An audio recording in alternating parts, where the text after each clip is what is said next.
Hello and welcome back.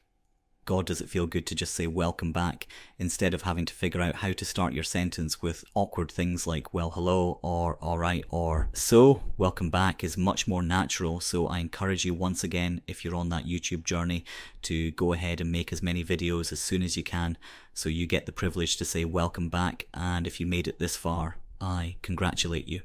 As I am about to show you a very simple yet unique way to assemble your talking AI avatar, so let's get with it. I'm assuming here that you have access to Premiere Pro through Creative Cloud, which I understand may not be the easiest or the least costly, but I do believe it is worth it, as it's one of the tools that you can continue learning and developing and evolving along the way with it.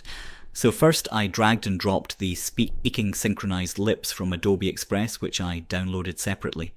I dropped it into Premiere Pro and activated and pressed play, so as you can see, able to reposition it, resize it, relocate it onto my avatar to make it as realistic as it could be with minimal edits.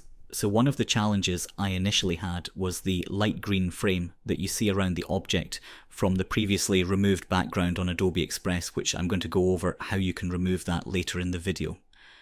At first I thought I should change the background color to white or even transparent. However, that did not work, because even when I saved it or made it transparent, it was hard. It was still saving itself as with a white background. So I tried using beige background, hoping that would blend in the best after I removed the background, but still no luck. Then I went ahead and cut out the avatar's mouth and tried to feed the speaking object from the layer behind, but that also wasn't working while trying to locate and scale the two images. Finally, I recalled the idea of feathering. So I feathered my image all the way until the light green frame disappeared, which made the perfect blend. Well, the perfectly good enough blend for this avatar level.